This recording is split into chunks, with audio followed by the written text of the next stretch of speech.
El lenguaje, Las palabras. construyendo ideas. Imaginando mundos. Somos encuentro, Somos comunidad. somos actualidad. Somos comunicación para el bienestar. Las palabras importan. La lengua tiene el poder de vivificar o de matar.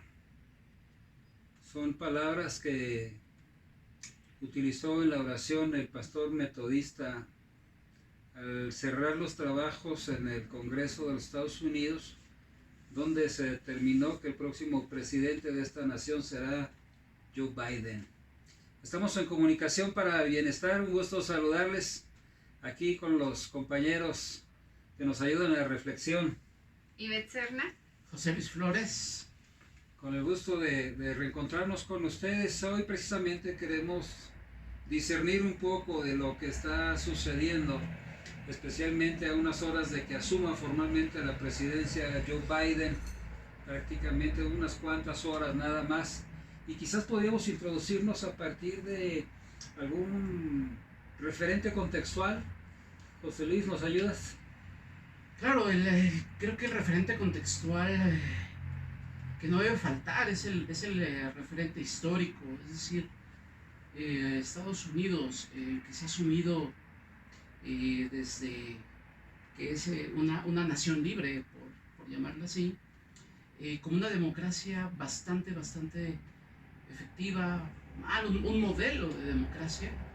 Me parece que ese es un contexto que le da un sentido crítico a la manera en la que se desarrollaron las elecciones del pasado proceso electoral.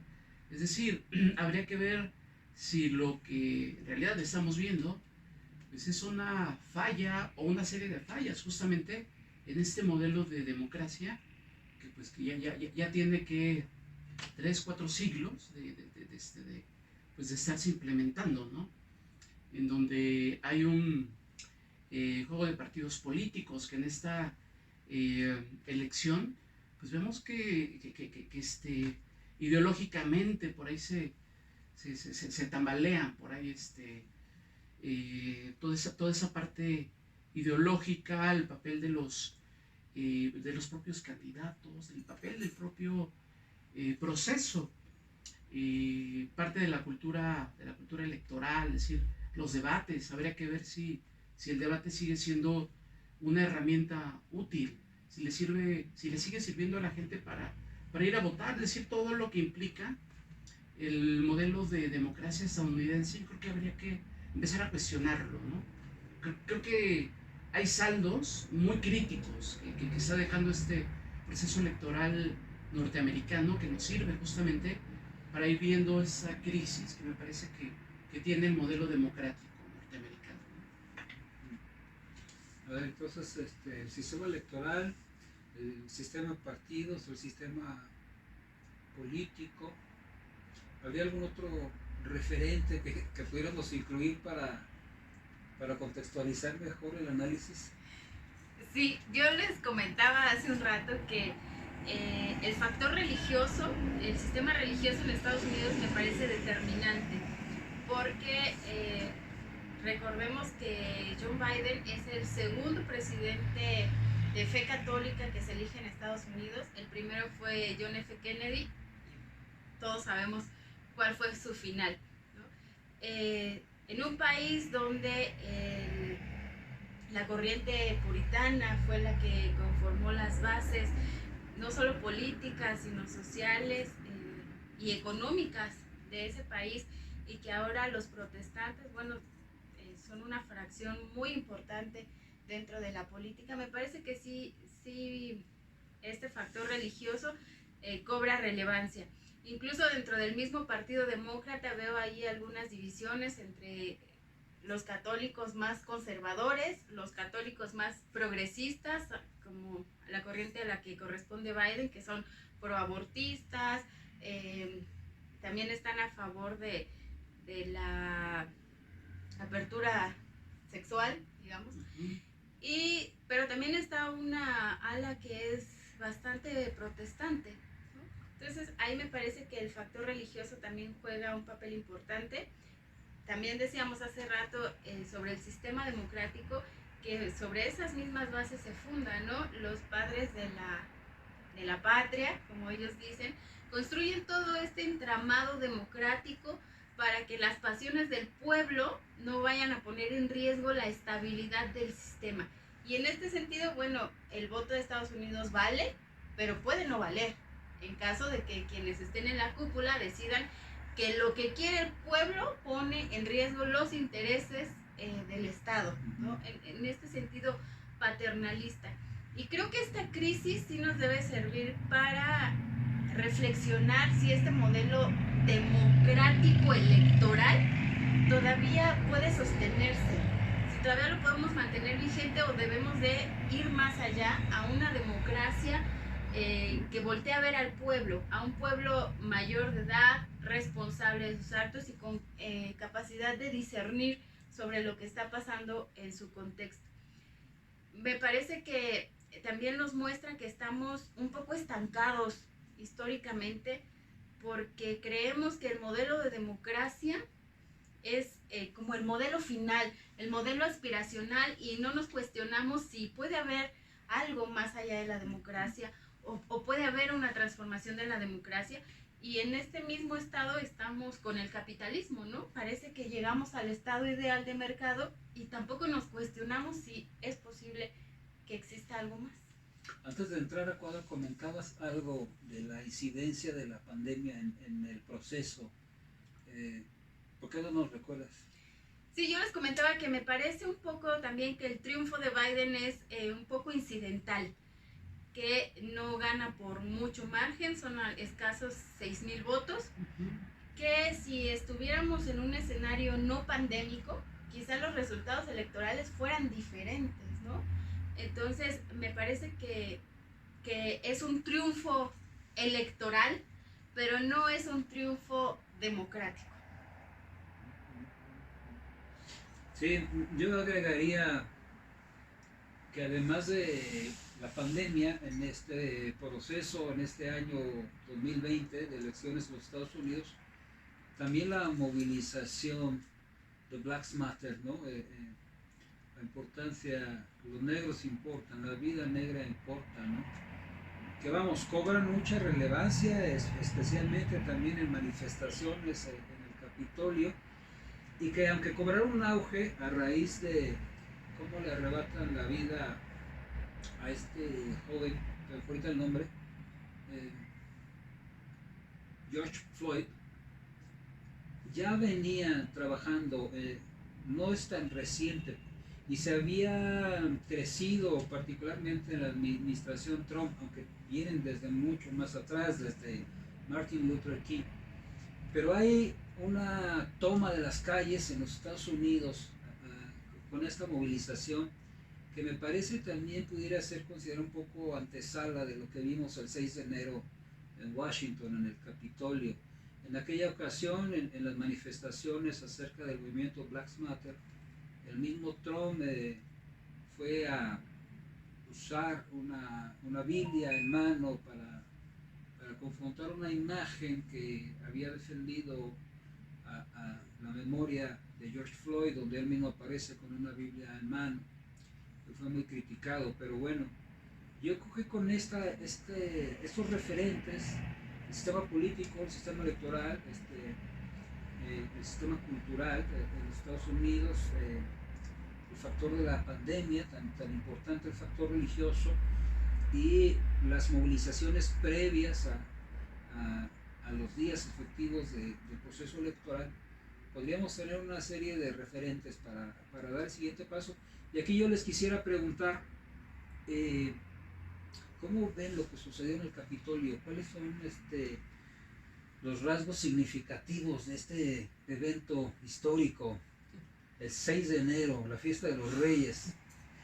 Y además un lugar emblemático, un lugar histórico, el Capitolio, las banderas del ejército confederado ondeando en pleno Capitolio. Y a mí me parece que es el resultado, me parece que es el espejo que de alguna manera está reflejando una polarización, ¿no? Y un disgusto, un enojo de ciertos sectores que de alguna manera están cuestionando, están a disgusto con el triunfo de Joe Biden, pero es creo que muy sintomático de esa polarización que hay en Estados Unidos, y bien lo comenta Ivette, el triunfo en realidad es un triunfo muy apretado. Al final de cuentas aún hay muchos políticos, hay muchos elementos de poder que están ahí pro Trump, ahí en puestos bien claves de la política norteamericana, y no solamente de la política, sino del empresariado, del ejército, etcétera. Y me parece que fue una fecha bastante simbólica, un lugar bastante simbólico, y me parece que ese entorno, todo ese movimiento, toda esa violencia, me parece que es una representación, por así decirlo, pues de toda esa polarización que hay ahorita en los Estados Unidos. Y habría que ver también el papel ahí de Donald Trump, ¿no? Ese doble discurso ahí, primero incitando, después llamando a la paz, etcétera, ¿no? Apenas hace unos días él hace otro llamado a la paz, pero hace un comentario que a mí me llama la reflexión. Él señala que el servicio de inteligencia le ha informado que hay movimientos violentos que se están preparando para el día de la toma de posesión de Joe Biden. No me queda claro si lo está diciendo Donald Trump simplemente por informar, o si en realidad está por ahí amenazando, está mostrando músculo. Es decir, no me queda muy claro cuál es el sentido de ese comentario, ¿no? Parece que hay un trumpismo más allá del Partido Republicano, ¿no? Algunos legisladores republicanos votan por el reconocimiento a Biden, pero parece que el trumpismo es una cosa independiente del Partido Republicano. ¿Qué ves en la toma del Capitolio? ¿Cuáles son los rasgos significativos de este evento? Yo veo una profunda sombra de la guerra civil norteamericana. O sea, la guerra pudo haberse terminado, la guerra civil, pero quedaron estos sentimientos latentes, ¿no? Sobre los vencedores, sobre los perdedores. Y creo que esta polarización fue la que vimos con estas banderas y con todos estos elementos simbólicos. Pero también creo que hay una parte de responsabilidad muy grande, no nada más en Donald Trump, sino en los líderes demócratas, porque la violencia o incitar a la violencia no nada más es decir, tengo datos que dicen que va a haber manifestaciones violentas o esto nos llena de furia, ¿no? También es violento señalar al otro como enemigo de la democracia, como enemigo de la libertad y como enemigo de todos los valores morales que debe representar el ciudadano norteamericano perfecto, ¿no? Y esta situación violenta, no solo como con el caso de que ya mencionabas antes, sino lo que pasó ahora en el Capitolio, pues no es nada más que una expresión de cómo está el sentimiento social. Volvemos, en una democracia netamente electoral, ¿cuáles son los espacios de participación real ciudadana? ¿Cuáles son los espacios de expresión, de manifestación? Las calles, no hay otro. Ese es otro síntoma de que debemos avanzar en este modelo democrático. Hay, antecedentes, decía yo, con toda la movilización Black Matters, ahí mismo en el Capitolio, cuando Trump se cobija en la Biblia de la Iglesia Episcopal, en una capilla conocida como la Iglesia de los Presidentes. No es que sean episcopales, sino que como es la que les queda más próxima, acuden prácticamente todos ahí en algún momento devocional. Y cuando es descalificado por la jerarquía de la zona de la Iglesia Episcopal, entonces va y se toma una fotografía contra una escultura de Juan Pablo II y también descalificado por la jerarquía del lugar por estar usando estos símbolos religiosos. Biden, como católico, tiene la responsabilidad de gobernar un país predominantemente evangélico, pero no sé, comentábamos también acerca de la ocupación militar en Washington, ¿no? ¿Cómo ven este indicador? El número impresiona, es decir, 15,000 miembros del ejército, de las Fuerzas Armadas, apostados ahorita en el Capitolio. Bueno, pues me parece que son un indicativo justamente de lo que estábamos hablando, de esos problemas no resueltos, es decir, hubo una guerra civil, pero esa cuestión racial me parece que continuó y que se sigue debatiendo, y me parece que mucho de lo que hay detrás de esas manifestaciones violentas, etcétera, tiene un componente también racial. Habría que ver también el perfil de gente que vota por Donald Trump. Me parece que si echamos una mirada a las estadísticas, la mayoría de la gente que vota por Trump es gente que vive en el campo, es la gente que tiene menor preparación, es gente que de alguna manera tiene menores estudios académicos, etc. Y de alguna manera, pues, ahí es un indicativo. Por ahí el Capitolio custodiado, el Capitolio muy a la expectativa, ¿no?, de lo que pueda suceder, de estos ambientes violentos, de esos ambientes polarizados, que yo creo que poco tienen que ver con una democracia, así sea electoral. Habría que ver el poder del voto norteamericano, es decir, si está, por así decirlo, gobernando aquel candidato que obtiene el mayor número de votos. Me parece que en Estados Unidos no sucede así, tiene un sistema bien complejo, en donde hay veces que queda como presidente un político que no necesariamente obtuvo la mayoría, es decir, el mayor número de votos. Que fue el mismo caso de Donald Trump. Que por eso llega Donald Trump, justamente, ¿no? Entonces, siendo una democracia electoral, justamente, suena medio contradictorio el voto muchas veces no se ve reflejado, ¿no?, ya en quién queda como presidente. Sí, porque a pesar de la elección, luego venía la determinación de los distritos electorales y todavía faltaba el fallo del Capitolio, que fue donde irrumpen todas las huestes trumpistas, ¿no? Que es muy definitorio también ese momento, porque cualquier representante puede votar en contra del voto de su estado, ¿no? Sus representados, sí. Interesante. Entonces es muy simbólico ver el Capitolio hoy en día con más de 15,000 miembros de las Fuerzas Armadas custodiándolo, ¿no? Me parece que es un símbolo que está reflejando justamente todos estos elementos raciales, ese descontento político. De repente visualizamos a Estados Unidos como no solamente como la democracia perfecta, ¿no?, sino como la economía y del primer mundo, y lo cual pues habría que cuestionar también, ¿no? Sí. ¿Cómo ves esta respuesta de estos días en el Capitolio con tanta custodia, las medidas políticas, la posibilidad real de un inminente juicio contra Donald Trump? ¿Son respuestas de Biden?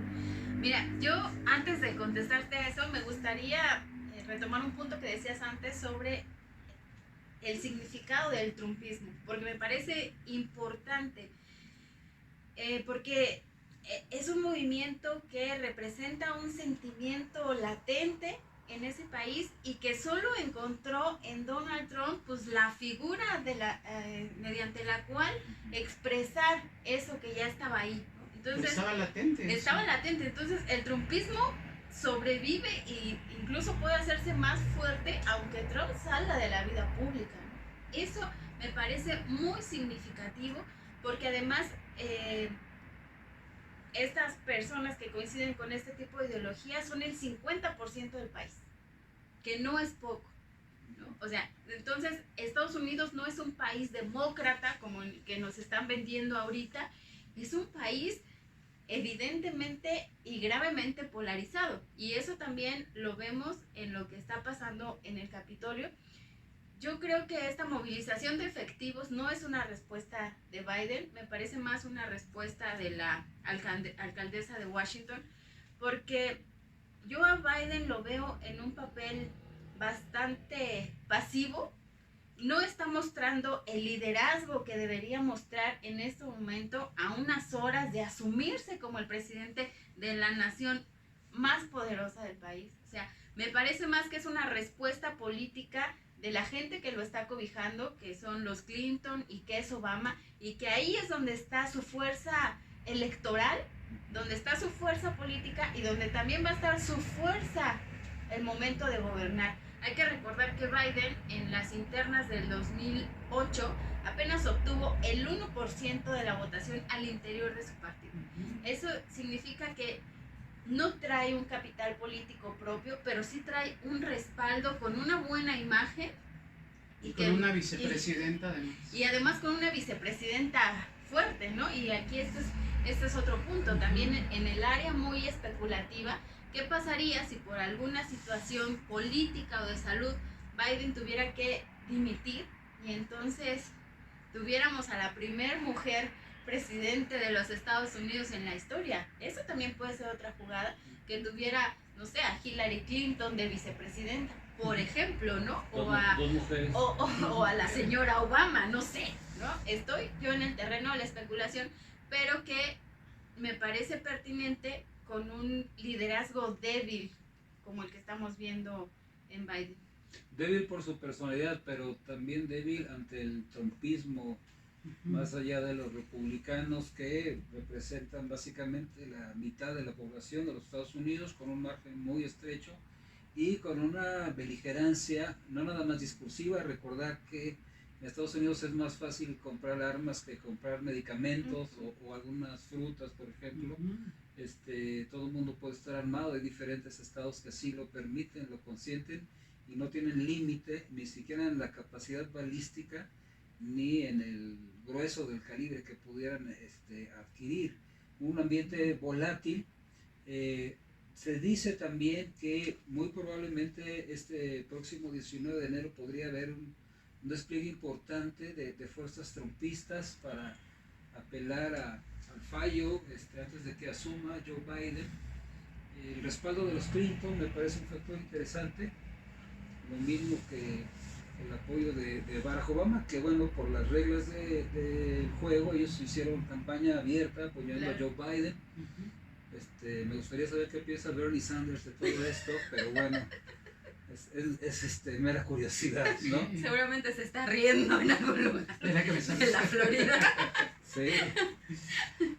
Biden es un personaje interesante, muy interesante, que tendrá que dejar ver un poco más de músculo en el ejercicio de su liderazgo. Es una situación que exige una respuesta, coincido en esto, que tiene que asumir con más nitidez su calidad de primer mandatario de todos aquellos que lo respaldan.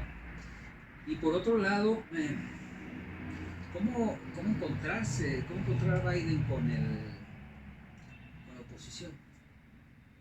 ¿Cómo va a gobernar en un contexto todavía de pandemia, ¿no? La vacuna se está produciendo, se está distribuyendo, la aplicación, etcétera. Los indicadores que le dejó Trump, la relación con China se mencionaba, la relación con Rusia, pero ¿qué impactos? El mismo 6 de enero se diluyó a consecuencia de todo el escándalo que implicó la manifestación, la toma del Capitolio, en fin. Pero por la mañana López Obrador estaba diciendo en su conferencia de prensa matutina que las remesas que se envían del extranjero a México habían superado ya su importancia la aportación al Producto Interno Bruto de México. Sí. Eso lo dijo el mismo 6 de enero por la mañana y bueno, se diluyó, se perdió, no vi que nadie lo recuperara mediáticamente. ¿Qué puede esperar México en su relación con Biden en esta coyuntura? Hace rato hablábamos justamente de estos escenarios muy polarizados y muy violentos.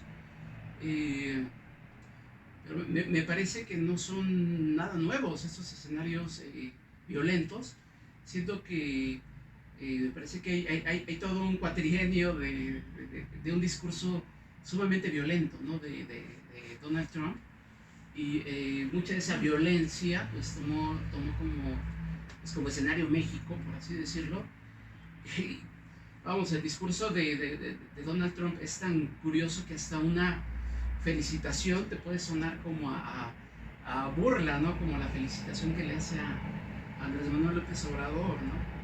Por resguardar ahí a la frontera, etcétera. Me parece que es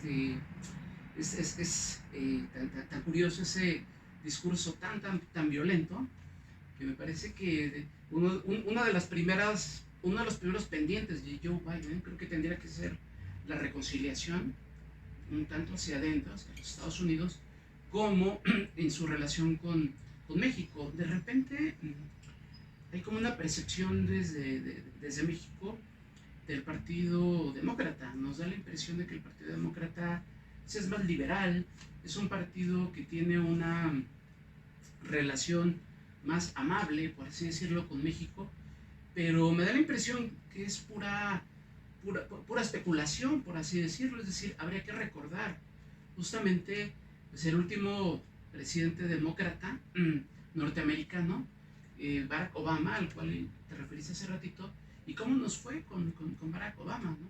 Es decir, el Rápido y Furioso, el plan Mérida. Es decir, me parece que desde aquí, desde México, se apuesta de alguna manera por esa perspectiva demócrata, se idealiza de repente, pero me da la impresión de que demócratas, republicanos, me parece que no difieren mucho, ¿no? En su relación con México, ¿no? Es decir, esa diferencia entre la manera de entender la política social, etcétera, va más hacia adentro, hacia los Estados Unidos, que hacia su política exterior, ¿no? Me parece que en cuanto a la política exterior, me parece que son otros los referentes en los cuales se basan, ¿no? Muchos de los políticos, de los presidentes, de los embajadores, ¿no? El Destino Manifiesto es uno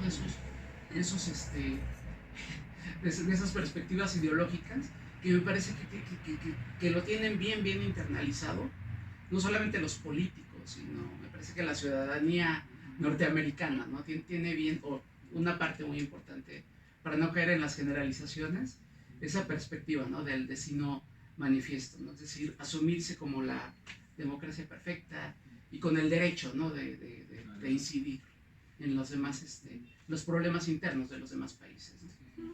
¿Demócratas o republicanos? América para los americanos. Ninguno de los dos. ¿No? ¿Cómo ves tú en este horizonte la relación de México con Estados Unidos, de Andrés Manuel con Joe Biden? Pues mira, yo les decía hace rato que de esa relación no hay que esperar nada. O sea, no podemos esperar que las cosas cambien más allá de las formas, ¿no? Donald Trump pues tiene un estilo más agreste, digamos, y los demócratas pues tienen un estilo un poco más sofisticado. Pero de ahí en fuera no podemos esperar que la política con México cambie, porque finalmente Estados Unidos gobierna para los intereses de Estados Unidos, no para los intereses de México, y ese es uno de los grandes mitos que debemos de derribar los mexicanos, que siempre vemos en un sentido ideal que los demócratas en el poder van a venir a resolver los grandes problemas de México y van a apapachar, a consentir a nuestros migrantes, cosa que ya vimos no pasa, ¿no? Ni pasará. Yo veo una relación complicada. Este tema de las remesas me salta mucho porque no sé si es un tema que debiéramos presumir en el que debiéramos poner atención, porque si las remesas son la principal fuente de ingreso de este país, pues entonces, ¿qué estamos haciendo al interior? ¿Dónde está nuestra fuerza productiva? ¿Hacia dónde va nuestra política económica? ¿Qué está pasando? Pero no nada más con las remesas, también es nuestro principal socio comercial. Tenemos el tema del petróleo, el turismo, los migrantes, ¿no? Querramos o no, México sigue dependiendo económicamente de Estados Unidos. Entonces yo creo que ahorita Biden va a asumir con un problema muy grande de gobernabilidad que se va a sumar a la pandemia, a las crisis comerciales con China y a los problemas políticos con Rusia, que seguramente van a revivir en este periodo. Se habían apaciguado un poco en la época Trump, pero que seguramente los vamos a ver resurgir. Tiene un Senado donde las fuerzas están muy parejas, donde no hay seguridad de nada, y tiene una Suprema Corte también, ¿no? Que tampoco no está hacia ningún lugar. Entonces creo que sí va a tener un grave problema de gobernabilidad, que bueno, eso pudiera un poco beneficiar a México si nos ponemos en el entendido de que debemos asumir la responsabilidad de solucionar nuestros propios problemas. Por otro lado, México también está en una situación complicada porque además de la relación con este nuevo gobierno, pues también va a cambiar su relación con China y con Rusia inevitablemente, pero también tienen que voltear a ver al sur y la manera en que los va a tratar, ¿no? Hoy que estamos grabando, pero el día que este video se viralice, ya habrá llegado una nueva caravana migrante de 300 hondureños y que no sabemos si los van a contener, si los van a regresar, si los van a reprimir. O sea, México también tiene ahí un brazo opresor migrante muy fuerte. Pero por el otro lado, el presidente Andrés Manuel tiene unos índices de aprobación históricos y muy fuertes. En el lado de Biden no es tan fácil enfrentarte a un presidente con ese nivel de aprobación y con esa fuerza de legitimidad. O sea, ahí también ese es un contrapeso importante, y creo que todos en México, sin importar los partidos, los colores, debemos de ponernos de ese lado, porque nuestro lugar es este y nuestra responsabilidad es México. No es Estados Unidos, por mucho que nos pongamos la camiseta pro Hillary o pro Biden o pro lo que sea, la camiseta que creo que nos debemos poner ahorita, la gorra, no es la gorra del presidente, sino la gorra de México y de ayudar a que la gobernanza avance a buen puerto para nuestro país.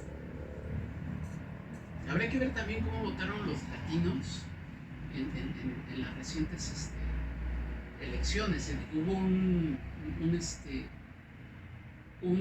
sector bien importante de latinos que votaron pro Trump en Estados Unidos, sobre todo en determinados estados, ¿no? En Florida, por ahí la parte cubana, venezolana, muy pro Trump, pero también en otros estados, Yo aquí está bueno este comentario como para hacer una distinción que me parece importante que debemos hacer en México.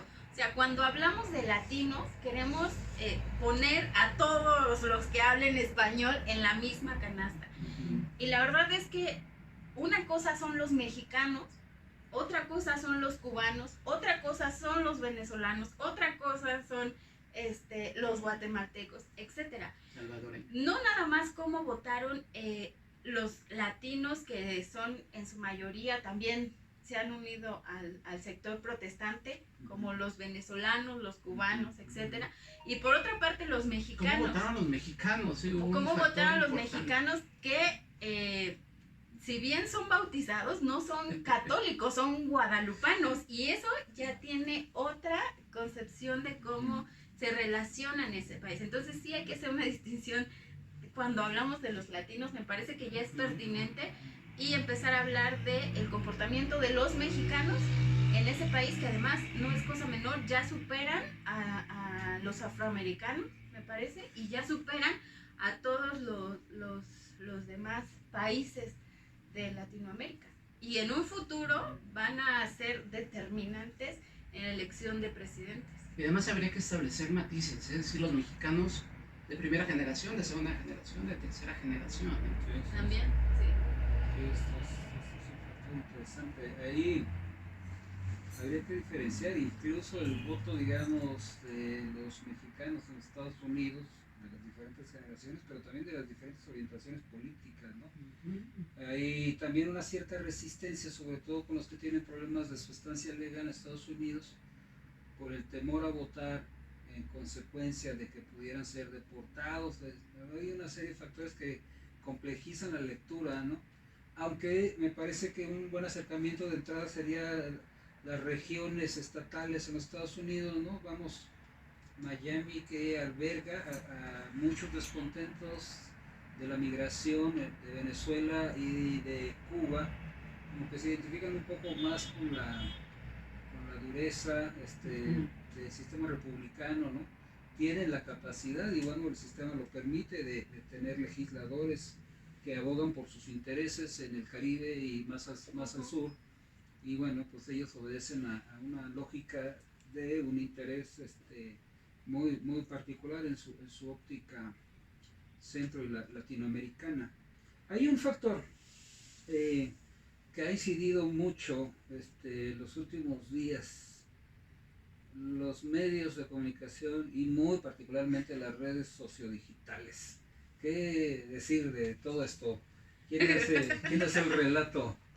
Qué complejo, ¿no? Porque ahí también entramos al terreno de las idealizaciones, ¿no? Porque pasa un poquito como lo decíamos hace ratito, con respecto al Partido Demócrata, de repente lo idealizamos como el partido buena onda, que por lo menos tiene una mejor actitud o son más liberales, o pro libertades o algo por el estilo. Y de repente con las redes sociodigitales sucede algo similar, ¿no? De repente también los idealizamos y los percibimos como territorios libres, democráticos, participativos, etc. Y los diferenciamos de los medios, de los grandes corporativos, CNN, Fox, etc. Pensamos que la censura estaría como en los grandes medios, ¿no? En CNN, Fox, etc. Y nos damos cuenta justamente que las redes sociodigitales, bueno, son en principio empresas, desde luego, pero que también le apuestan, es decir, a intereses políticos, y que desde luego censuran, y que desde luego tampoco son ese espacio libre, democrático, participativo, etcétera, ¿no? Es decir, hay un número importante de cuentas que han sido bajadas por Twitter, y ese es un indicativo bien, como que viene y que te señala mucho ese ambiente, ¿no? Que me parece que hay una medio paranoia, ¿no? De censurar todo aquello que huela a Trump o que huela a algo políticamente incorrecto, etcétera. Me parece que habría que darle un voto de confianza a la ciudadanía, ¿no? Es decir, la ciudadanía sabrá distinguir entre el discurso engañoso, el discurso, no sé, que miente, el discurso que de alguna manera lleva una intención negativa o algo por el estilo, y no que ya la empresa, ya que Twitter o que Facebook ya de antemano, pues como un niño chiquito, ahí te diga, no veas esto, ¿no? Es malo. Me parece que hay una perspectiva, creo que bastante negativa de las redes sociodigitales o de las empresas de las redes sociodigitales con respecto a la audiencia, ¿no? La están viendo como gente con menores de edad, a los cuales hay que proteger, a los cuales habría que censurar aquellos discursos que puedan sonar raros, que puedan sonar bastante, ¿cómo le podemos llamar? Agresivos incluso, ¿no? Entonces me parece que sí, ahí hay un error de percepción con respecto a lo que esperamos de las redes sociodigitales, ¿no? Como espacios de libertad, de participación, etc. de repente chocamos con pared, ¿no? Yo creo que los medios de comunicación han jugado un papel muy lamentable en su ejercicio informativo, periodístico. Y les comentaba hace rato que las redes sociodigitales se han convertido como en el aparato inquisidor del cual estuviera orgulloso Torquemada, ¿no? Porque tienen la facilidad de decir quién puede y quién no puede expresarse, ¿no? De coartar la libertad de unos y de otros. Y no hay que olvidar, como decía José Luis, que al final de cuentas son empresas que responden a sus propios intereses económicos y como tales, pues bueno, siempre hay que estar del lado del vencedor y del que pone las reglas del juego en ese momento. Pues ahorita todos debemos ser provider, ¿no? Eso es lo políticamente correcto. Y bajo este discurso de la doble moral, me parece muy peligroso que no entendamos cuáles son los criterios para que las redes sociodigitales puedan censurar una información, puedan limitar la difusión de un video, puedan decir aguas con ellos porque están ahí medio violentos, no son de fiar. Cuando la violencia puede manifestarse de muchas formas, ¿no? Hay discursos muy violentos que no están... Sí, o que son institucionales y entonces sí valen, ¿no? Porque si yo soy simpatizante del gobierno en turno o del triunfador y sí puedo señalar al otro como violento, racista, homófobo, incitador a la revolución, pero yo no soy violento, solo estoy utilizando los adjetivos de lo que ellos son. Eso ya es violencia.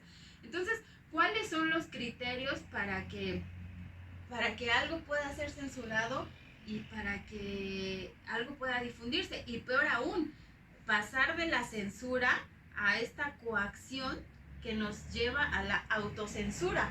O sea, entonces yo ya mejor no digo nada porque no vaya a ser que mi cuenta esté entre las 70,000 cuentas que Twitter acaba de bajar o que mi contenido en Facebook me aparezca una leyenda de que aguas conmigo porque los criterios de Facebook, ¿no?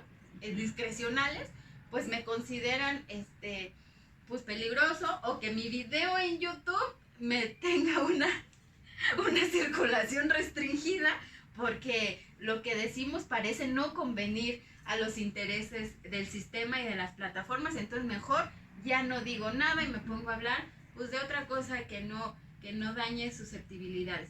Y por el otro lado, los medios tradicionales funcionan en la misma lógica y peor, porque ahí sí hay figuras muy evidentes de la censura, que son los reporteros, ¿no? Los reporteros que decidieron ya no cubrir a Donald Trump ni a su gabinete, los reporteros que como jueces de algo deciden ya no continuar una entrevista porque dan por hecho que las palabras del entrevistado son mentira, cuando su papel es recoger la información aunque sea mentira y su trabajo es contrastarla y entonces señalar que hay una mentira, pero no censurar, jamás censurar, ¿no? Eso va en contra de toda la lógica de labor periodística y comunicativa que no se puede concebir. Y al mismo tiempo que censuran, se autocensuran, que es un paso peor, creo yo. Vamos, cuando todos asumimos una de estas plataformas, hay una serie de recomendaciones y de compromisos que establecemos para poder hacer uso aparentemente gratuito desde el correo electrónico hasta cualquier otro tipo de red sociodigital. Vamos, le concedemos una cierta facultad a los administradores de estas diferentes redes sociodigitales. Aquí el asunto que a mí lo personal me causa escozor es que es un metapoder el que se está ejerciendo, ¿no? Cada una de estas plataformas determina qué es censurable y qué no es censurable, qué tiene la capacidad o la recomendación de ser mayormente difundido y qué tiene que ser más restringido. Me parece que se omite el papel de las autoridades formalmente constituidas, no media apelación, no media alguna posibilidad de reclamo, sencillamente se impone la censura y hay que asumirla, ¿no? A Trump le costó 2 cuentas en Twitter, una en Facebook, otra en YouTube. Y bueno, Pati Navidad también. Pati Navidad, y Juan Sandoval Íñiguez, También. un sello de agua por ahí. A nosotros también una cuenta en Twitter. Nosotros también. El asunto es que, ¿quién regula a este metapoder de las redes sociodigitales? O sea, ellos mismos se autorregulan, ellos son los que determinan, tienen una lógica paternal y ellos determinan lo que es bueno para cada uno de ustedes y lo que es malo. Entonces, ¿no? Ahí me parece una llana explicación de esto que es esta lógica económica, comercial, ¿no? O sea, son máquinas de hacer dinero, o sea, no son hermanos de la caridad, y bueno, me parece legítimo que busquen un bienestar, pero también que ese bienestar sea legítimo, ¿no? Es decir, que a la hora de prestar estos servicios, pues también corren el riesgo que todos corremos al exponernos en los medios y al exponernos ante estos medios, ¿no? Hay mucha información que la verdad no sirve para nada, puede ser de un entretenimiento muy chabacano, muy soso, hay cosas verdaderamente pornográficas, amarillistas, sensacionalistas, y que bueno, pues lo seguimos viendo, ¿no? Nadie hace nada al respecto, y algunas otras que pudieran ser de relevancia y pertinencia. Entonces, digo, no estoy defendiendo para nada el argumento de Trump ni la postura de Trump, pero me parece que la ciudadanía tiene el derecho a discernirlo, ¿no? A analizarlo, en un momento dado aceptarlo o rechazarlo, ¿no? Ya esa es una decisión que cada ciudadano podría asumir con responsabilidad de acuerdo a sus propias convicciones. No sé si nos faltara alguna otra cosa que quisieran agregar. Pues ese primer adeudo que me parece que tiene Joe Biden, el de la reconciliación, justamente, ¿no? Hacia adentro de la nación norteamericana, me parece que hay ánimos encendidos, hay una polarización, hay un tema irracial que es histórico, ¿no? Como lo acabas de decir, no es de ayer, es decir, ahora se expone más por los medios de comunicación digital, pero me parece que ha estado ahí, ¿no? Entonces me parece que ahí el tema de la pacificación va a ser, y de la reconciliación va a ser como bien importante, ¿no? En esta nueva administración de Joe Biden, ¿no? Yo les diría que, bueno, la libertad o las libertades son un tema que nos han costado mucho tiempo, muchas vidas, muchas tragedias, y no las podemos ceder ahora, sobre todo la libertad de expresión. Nosotros como periodistas, como comunicólogos, pero también la sociedad tiene derecho de elegir y de expresarse. Hay una polémica ahorita en nuestro país sobre la propuesta de que el presidente deje de transmitir sus conferencias mañaneras porque pues no vaya a enlodar el proceso electoral. Pero ¿por qué no al revés?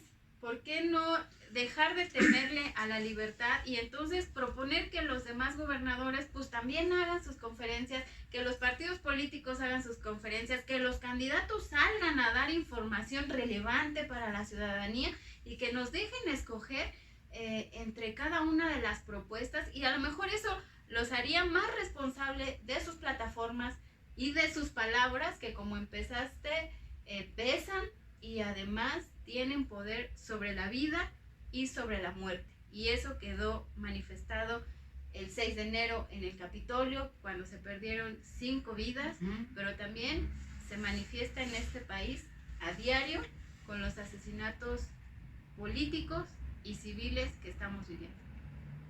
Sí, las palabras importan. La lengua puede avivar o puede matar. Una reflexión importante a propósito de este año electoral para nuestro país.